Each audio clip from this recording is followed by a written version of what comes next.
Thank you for listening to the Matt's Movie Reviews podcast, available on Podbean, Apple Podcasts, Spotify, Google Podcasts, Amazon Music, and Stitcher.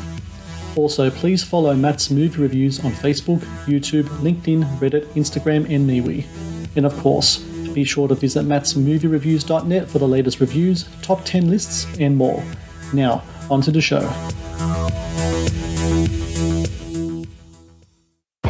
Have you spotted any pirate ships? Duh. What, are you gonna get snippy with us, Bob? Ya que estamos en México, ¿por qué no intentamos hablar en español? Quiero nachos. You know, actually, I think there's a good restaurant right up here.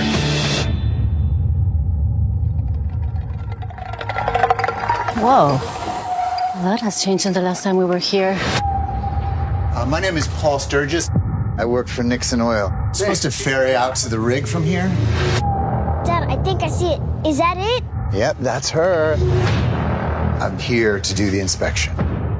What is it? Protection. Protection from what? Mom? Hello? Anybody? Where the hell is everyone? What's going on here?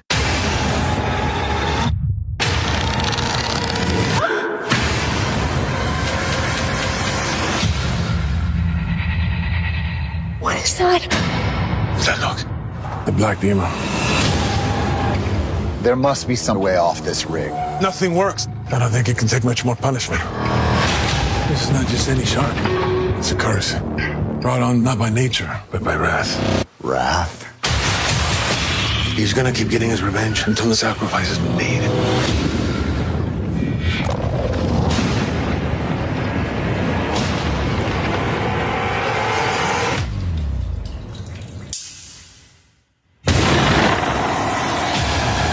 The only way to stop it is to kill it. I have a plan.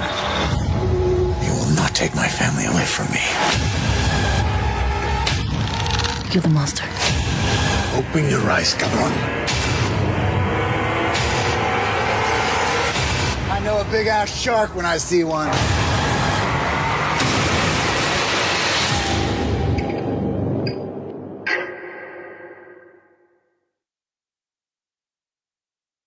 Hello and welcome to the Matt's Movie Reviews podcast. I am your host, Matthew Pejkovic, and this is episode number 525. Releasing April 28 in theaters across the US is The Black Demon, a thriller that stars Josh Lucas as a safety supervisor for a large oil corporation whose working vacation in Baja, Mexico becomes a fight for survival when he and his family are targeted by a vengeful megaladon shark. Inspired by the legendary tales of a large fearsome shark stalking the waters off Baja, Mexico, The Black Demon is also the latest film from director Adrian Grunberg, who I'm glad to say joins me now on the podcast. Adrian, how are you? Very well. I'm glad to be 525. It's a beautiful number.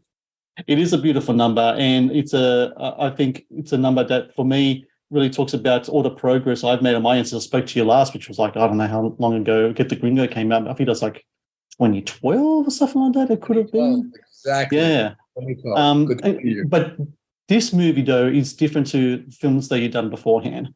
And you know what I like about a lot of movies sometimes is that you learn something new from movies, right? And what I learned from this movie was about the myth of the Black Demon shark. And to pardon the pun, but I did a deep dive into the whole everything Black Demon.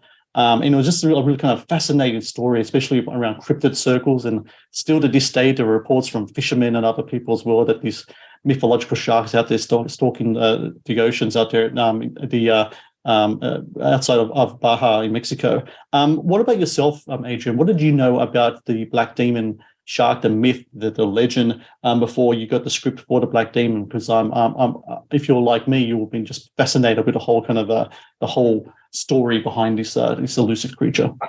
I, like yourself, have to admit I had no idea about it. And when I was presented with the script and the story, I took the same dive you did and found it there. And I said, oh, my God, I had never heard of this. And I'm Mexican. So there you go. But the beauty to me, what really attracted to me, other than the fact that it was a legend that was actually a live legend, is the whole mythology behind it and the way bringing my Latin and Hispanic culture forward in a story, usually sort of, left for the Anglo world. So it was a great exploration for me to go to dive into this one. The Black Demon is not your average shark movie, since the Black Demon itself is not your average shark, right? Or like you said, there's all these mythological, even sometimes it feels like supernatural kind of properties kind of attached to this creature and the tales regarding it. So when you're reading this script, what possibilities pop out to you as a filmmaker about what you could do with the material? Because, I think a lot of people, when I think shark movie, there's a certain type of perception people have about it. I'm here to tell everyone right now, if you watch a Black Demon, your perceptions are going to be blown out of the water, again, pardon the pun, because this is a very different kind of shark movie that I've seen before. It's something I really appreciated as a film fan. I'm the same. I mean, look, I grew up with Jaws. It's up there with one of those movies that made me want to become a filmmaker. And I've seen plenty of shark movies since. Some I like, some I like less, but they're a genre that we're all fascinated with. And when I got presented with the opportunity of doing something in this genre and with this material, what for me was important was trying to maybe come up with something different, a slightly askewed view of the same subject. We're all terrified of the water because of Jaws, and sharks are one of those animals that create this feeling in us. And there was part of this story that I really liked, that it was that the shark itself, it's not out for revenge, it's not out for blood, it doesn't want to kill people. As a matter of fact, quite the contrary. Its whole reason for being is to destroy what is destroying its planet, which in turn is our planet. So it is actually trying to save us. If in the process other living creatures die, then so be it. That's what it is there, to be able to make those collateral damages and make those decisions without a conscience that we do have, in order to achieve the greater good for all of us. The Matt's Movie Reviews podcast is brought to you by TeePublic. TeePublic is the world's largest marketplace for independent creators to sell their work on the highest quality merchandise. With over 1.2 million designs, TeePublic is sure to have something you'll love. The Matt's Movie Reviews podcast is brought to you by Amazon. The world's leading online store, Amazon is your first stop to buy a wide range of products at competitive prices with fast delivery times. Amazon is also a world-class entertainment hub that includes Prime Video, Audible, Twitch, Amazon Music, and more. Sign up with Amazon today and experience the best in online shopping and entertainment. Please support Matt's Movie Reviews on Patreon. Get access to exclusive content, request movie reviews and top 10 lists, and help support my work. Please click on the Patreon link in the description below. This is a new environment for you in the aspect of, Get the Gringo and Rainbow Last Blood. We're dealing more with dry land, very kind of deserty kind of places as well. A lot of sand, a lot of dirt. Here you're working in water. And I've talked to a lot of filmmakers before about the different aspects of working in water. And what I've found is that over the years, as technology has advanced in filmmaking equipment and resource, etc., it's become an easier kind of process. I'm not saying it's easy to do so, but easier than, say, the horror stories you've heard from past movies from the 70s and 80s. What was your experience like working in and with water? And did you have any perceptions regarding it that didn't come true? And were there things that came up in working with water day, I didn't think I had to deal with that problem today? Right. I hadn't directed a movie in water, but I worked on a movie called Master and Commander years ago, which was shot at the Rosarito tank where Titanic was shot. So I had the experience of working in a water tank before in much bigger conditions. In a sense, it has gotten easier. We found, again, look, shooting in water in a way is like shooting anywhere else. You always find yourself having to come up with solutions for stuff that comes up. That is the nature of this business. Very rarely do things go as perfectly planned, and you come up with things. even shooting in the outside, cloud, and the weather, rain, hurricanes, whatever, COVID. In that sense, it's sort of like all the rest, in the sense that you still have to deal with the day-to-day, and everything, stuff happens on a daily basis. Having said that, there are certain things that have gotten easier. Your parameters are easier. You work you work on a tank, so your measurements, the square root, the theory of everything. Then you add human beings into it, and that's where you're encountered with different circumstances, but they're all fun.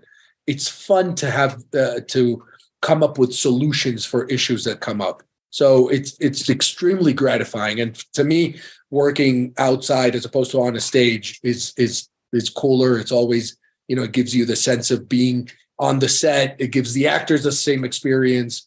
And it was all around, it was a really cool shooting experience. The main setting for the movie is an oil rig.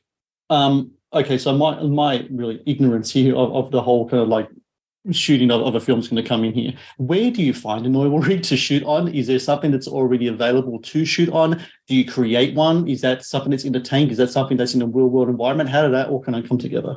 Well, if you're James Cameron, you might actually want to shoot and get to shoot in a real oil rig. The rest of us need to find other solutions. And in our case, again, we shot in the Dominican Republic. There's a water tank there that is ready to shoot. Usually boats are built there, so you have control of the water. You don't have to deal with waves or tides. And then we had a marvelous production designer, Carlos Osorio, who built the first floor. We basically built the first floor and the ceiling of the second floor of this small rig. There's two types of rig. There's the offshore, which are the big, the big rigs that are out, in deep water. And then there's a shallow water rigs, which is what we're dealing with, right? Which is slightly smaller. So we built that floor on this water tank, and that's where we did all of our exteriors. So it was a big build, and then with visual effects, we extended it upwards. When you see up, that's all VFX. Going back to the deep dive that I had in regards to the black demon shark and just sharks in general, there's a fascinating tidbit that I came across in regards to that really kind of like brings together indigenous Mexican culture, Mayan culture, and the shark as a species. What I found is that the word shark actually comes from the word shuk, which is the Mayan word for this species. I think it happened in 1567. There was this British explorer who was part of defeating the Spanish Armada. He was sent out to go check out those waters, and it was the first time they encountered a shark. And then they talked to one of the indigenous people. They go, "What's that called?" And it said shuk. So the wording is XOC, but it sounds like SHOCK, shuk. Right. And shuk became shark. And I found that just so incredibly fascinating on my part. And then when you just think about it as a whole, the shark species and indigenous Mexican culture really do kind of come together, because this is the environment that they were living in, and the black demon kind of myth kind of came from that whole thing as well. I think it's kind of interesting how after all of these years, this is the first movie to really kind of tap into the kind of really intimate relationship between these two, the culture of the Mayan people, the indigenous Mexican people, in the species of the shark. I think it's just so fascinating. Is that something that kind of resonated with you as well in regards to, this is kind of the first film that I know of anyway, that really kind of delved into it from that aspect, from that culture, as opposed to everything else in Hollywood history? Well, for starters, let me say I had no idea about the word shuk. So it's fascinating, and it's fantastic to know.